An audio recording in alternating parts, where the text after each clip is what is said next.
Okay, so this is the fourth and final video for this chapter number 11, asset-backed securities. In this video, we will specifically talk about the collateralized debt obligation. A collateralized debt obligation is a security backed by diversified pool of one or more of the following types of debt obligations. It can be based on US domestic high-yield corporate bonds, structured financial products, emerging market bonds, bank loans, and special situation loans or distressed debt. When underlying pool of debt obligation are bond type instruments, we refer to them as CBO, collateralized bond obligation. When underlying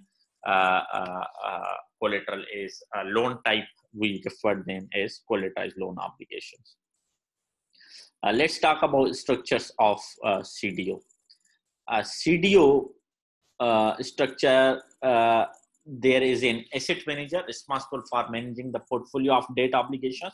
There are restrictions imposed as to what the asset manager may do, and certain tests that must be satisfied for the tranches in order to maintain the credit rating assigned to the at the time of issuance and determine how and when tranches are repaid finally. The funds to purchase the underlying obligations and include underlying assets are obtained from the issuance of debt obligations and include one or more senior tranches, one or more mezzanine tranches, and subordinate equity tranches. There will be a rating sought for each of the categories. Typically, the senior tranche is sought for AAA, not less than A rating. The mezzanine tranche BBB, but not less than B, and the subordinate equity tranche goes unrated. The proceeds to meet the obligation to the CDO tranches, interest and principal repayments, can come from coupon interest payments of the underlying assets, maturing assets in the underlying pool, and the sale of assets in the underlying pool. In a typical structure, one or more of the tranches is a floating rate security, with the exception of deals backed by the bank loans, which pay floating rate. The asset manager invests in a fixed rate security. This presents a problem of paying off floating rate and getting fixed rate. That's where an interest rate swap comes in, and we will talk about it in detail. So this is a typical structure, the classification of CDOs. We have synthetic CDOs and we have cash CDOs. Under cash CDOs, there can be two types: arbitrage-driven cash CDO, cash flow CDO, and then we have balance sheet-driven cash flow CDOs.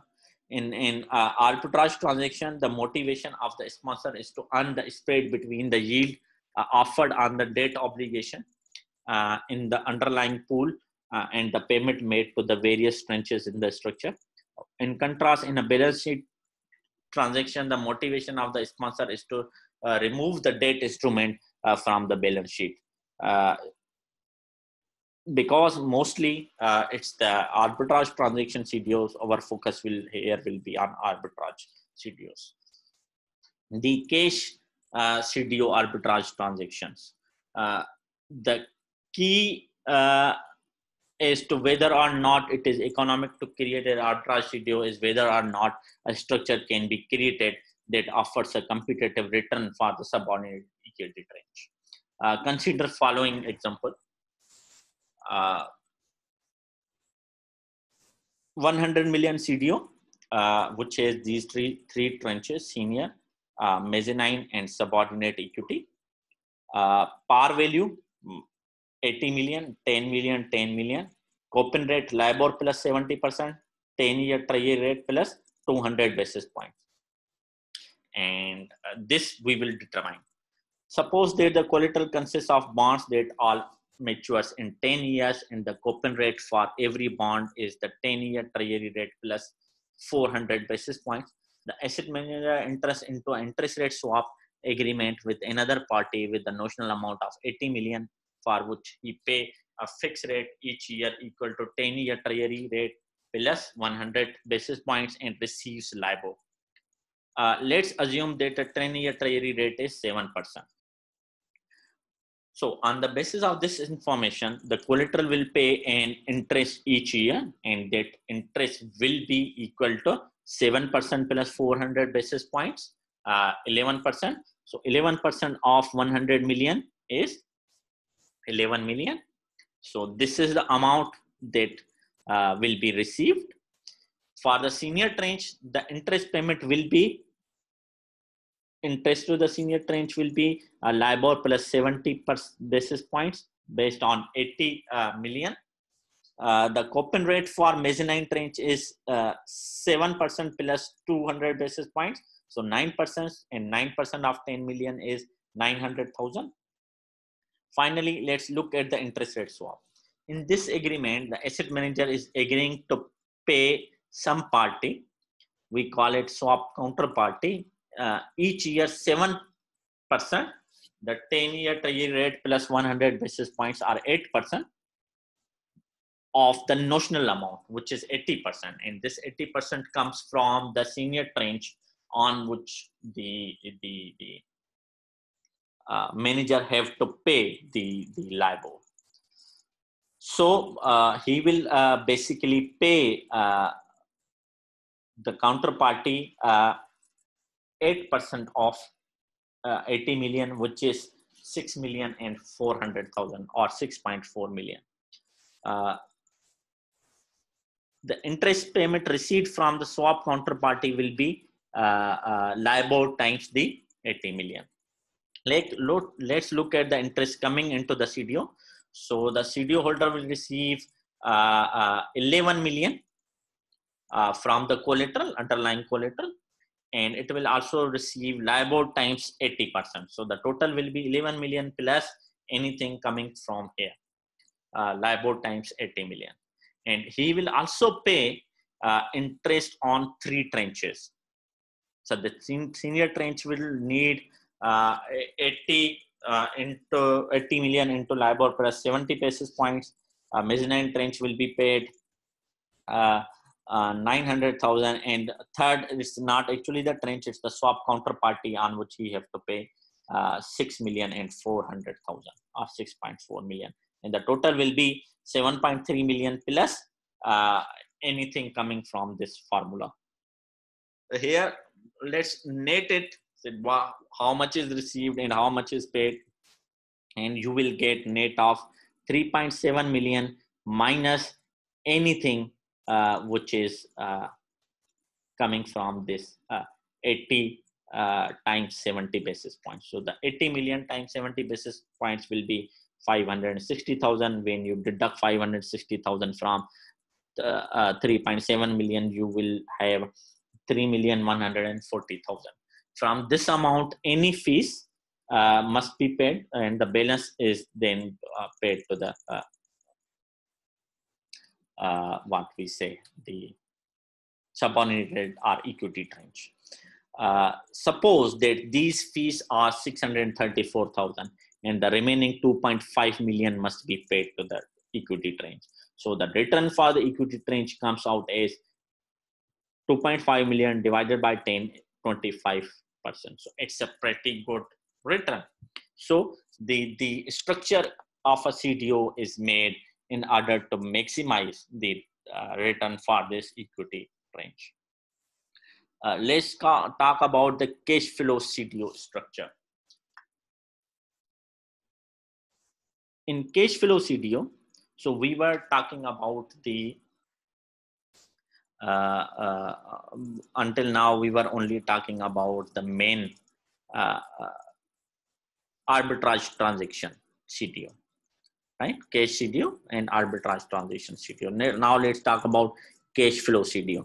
In cash flow CDO, the objective of the asset manager is to generate cash flow primarily from interest earned and proceeds from bonds that have matured, have been called, or have amortized to repay investors in the senior and mezzanine tranches. Because the cash flow from structure are designed to accomplish the objective for each tranche, restrictions are imposed on asset managers. The conditions for disposing of issues held are specified and are usually driven by credit risk consideration. Also, in assembling the portfolio, the asset manager must meet certain requirements set forth by rating agencies, agencies. There are three relevant periods. The first is ramp up period. This is the period that follows the closing date of the transaction, where the manager begins investing in proceeds from the sale to the debt obligations issue. This period is usually less than 1 year. Then we have reinvestment or revolving period, where the principal proceeds are reinvested and is usually for 5 or more years. In the final period, the portfolio assets are sold and the debt holders are paid off as described below. So the distribution, how the distribution of income is made. Payments are first made to the trustee and administrators and then to the asset manager. Once these fees are paid, then the senior tranche are paid their interest. At this point, before any other payments are made, there are certain tests that must be passed. These tests are called the coverage test. We will discuss it a little bit, but the coverage tests include the interest coverage ratio and the amount of the uh, uh, total amount outstanding. If the coverage tests are passed, then the interest is paid to mezzanine tranches. Once the mezzanine tranches are paid, interest is paid to subordinate or equity tranches. In contrast, if the coverage tests are not passed, then there are payments that are made is to protect the senior tranches. The remaining income after paying the fees and senior tranche interest is used to redeem the senior tranches, buy back the senior tranches until the coverage tests are brought into the compliance. If the senior tranches are paid off fully because the coverage tests are not brought into the compliance, then any remaining income is used to redeem mezzanine tranche and then the equity tranches. What will be the distribution of principal cash flow? The principal cash flow is distributed as follows. After the payment of the fees to the trustees, administrators, and asset manager, if there is a shortfall in interest paid to the senior tranches, principal proceeds are used to make up the shortfall. So the principal paid will be used up to make the shortfall for the senior tranches, assuming coverage dates are satisfied during the reinvestment period. If the reinvestment period or if the average after the reinvestment period or if the coverage tests are failed, the principal cash flow is used to pay down the senior tranche until the coverage tests are satisfied. If all innocent tranches are paid down, then the mezzanine and then finally the equity tranche is paid off. There are some restrictions on the management. The asset manager is in both cash flow CDO and the market value CDO actively manage the portfolio. The difference is in the degree of active management. In cash flow CDO, the asset manager initially structures and then rebalances the portfolio so that the interest from the pool of the assets plus repaid principal is sufficient to meet the obligations of the tranches. In contrast, the asset manager in the market value CDO seeks to generate trading profits to satisfy the portion of the obligations to the tranches. The asset manager for both type of CDOs must monitor the collateral to ensure the certain tests imposed by rating agencies. And those there are two type of those tests. One is quality and other is coverage test. The in rating agencies in rating transaction, rating agencies are concerned with the diversity of the assets. This is called the quality test, and asset manager have to take care of this. There are tests that measure performance of the collateral, which we refer as coverage test. Two types of quality tests. One is the par value of the test and the coverage ratio. So this is all about cash CDO.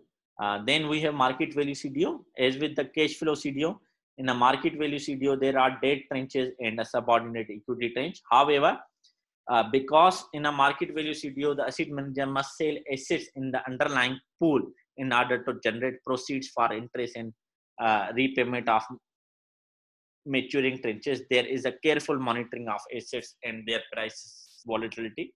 This is done by frequent marking to market of the assets. Because market value CDO relies on the activities of the asset manager to generate capital appreciation and enhance return to meet obligation of the branches in the structure. Greater flexibility is granted to the asset manager here. For example, while in the cash flow CDO, the capital structure is fixed. In market value CDO, you can borrow. Now let's talk about the other side of that this graph we discussed first, which is the synthetic CDO. It's a pretty straightforward, and I will quickly explain it to you. And again, I will recommend you should read the relevant pages from the book. A synthetic CDO is so named because CDO does not actually own underlying assets on which it is has risk exposure. That is, in a synthetic CDO, the CDO debt holders absorb the economic risk, but not the legal ownership of the pool of assets. In a synthetic CDO, there is a credit risk exposure to the portfolio of assets called the reference assets, and the reference asset can be any index, high yield bond index, or any bank loan, or a portfolio of bonds. The credit risk associated with the reference assets is divided into two sections, senior section and the junior section. Typically, senior section is about the 90% and junior section is 10%. The losses that are realized from the reference are first realized by junior section up to a notional amount, and then after that full loss is realized and the senior section begin realizing losses. For example, let's take an example and then discuss this. Let's suppose the difference asset is a high yield corporate bond index. An amount of credit is exposing in terms of market value must be determined. Suppose it is 50%, and out of that 50%, 450 is a senior section and 50 is a junior section. You may wonder why we referred it senior section and junior section, not the holders, because the reason is senior section is never issued, right? So you do not have any senior debt obligation. In our illustration of 50 million junior notes are issued, they are issued in the same way as cash CDO structure. That is, there can be a senior mezzanine and equity tranche. The proceeds received from the issuance of junior notes are then invested by the asset manager. However, investments are restricted to high quality debt instruments. This include government securities, federal agency debentures, corporate and mortgage-backed securities, and asset-backed securities rated AAA. Now we introduce a key to a synthetic CDO, which is a credit derivative instrument. A credit derivative is a derivative which protects against the credit risk. The type of credit derivative used in synthetic CDO is a credit default swap. Here we only discuss the essential of the credit default swap. The details will be in chapter number, I think, 15. Credit default swap is conceptually similar to insurance policy. There is a protection buyer who purchases protection against credit risk on a reference asset. If a synthetic CDO, the insurance buyer is the asset manager. The protection buyer, the asset manager in a synthetic CDO, pays a periodic fee and receives in return payment from the protection seller in the event of a credit event affecting any asset included in the reference point. Here, the seller of the protection is the junior note holders. As with the interest rate swap, a credit default swap has a notional amount. The notional amount will be equal to the senior section, which is 450 million in our example. Sorry. Let's clarify this by continuing with our earlier example. Junior note holders are getting payments that come from two sources. The income from the high quality securities purchased with the fund from the issuance of junior debt obligations and insurance premium, which is paid by manager on the behalf of SPV. Effectively, the junior note holders are receiving the return on a portfolio of high quality assets subsidized by the insurance premium. However, This ignores the obligation of the junior note holders with respect to the credit default swap. If there is a credit event that requires junior note holders to make a payment to the protection buyer, then this reduces the return to the junior note holders. As noted earlier, the effect on a particular tranche of the junior section depends on its priority. That is, the subordinate equity tranche is affected first before most senior tranche and other tranches superior to equity tranche are affected. So, what becomes critical for the junior note holder return is when it must make a payment. In credit derivatives, a payoff by a particular seller occurs when there is a credit event. A credit event are defined in the credit derivative documents.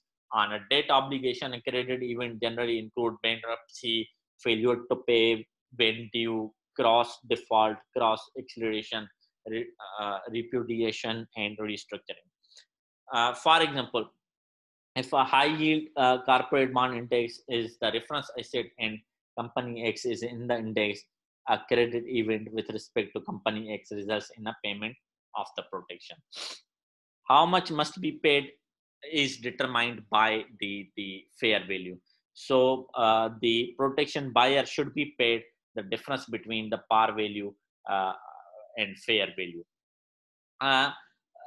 Let me sum this up for you, and I again recommend to go back and read the relevant pages from your reference book.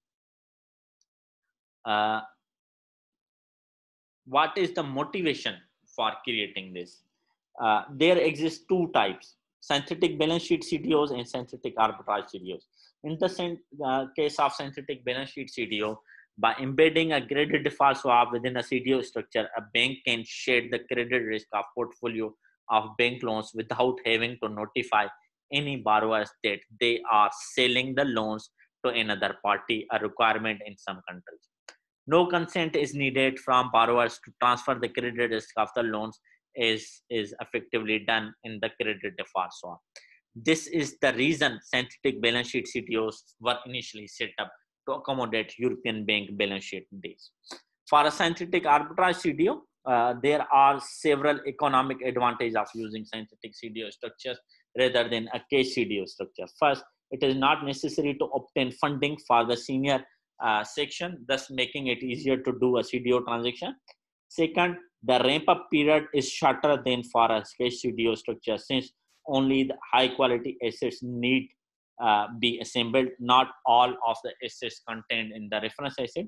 Finally, there are opportunities in the market to be able to effectively acquire the assets including the reference asset via a credit default swap at a cheaper cost than buying the assets directly. Right. So this is why this is created. I hope it's makes sense. That's all about this video and this chapter. Thank you.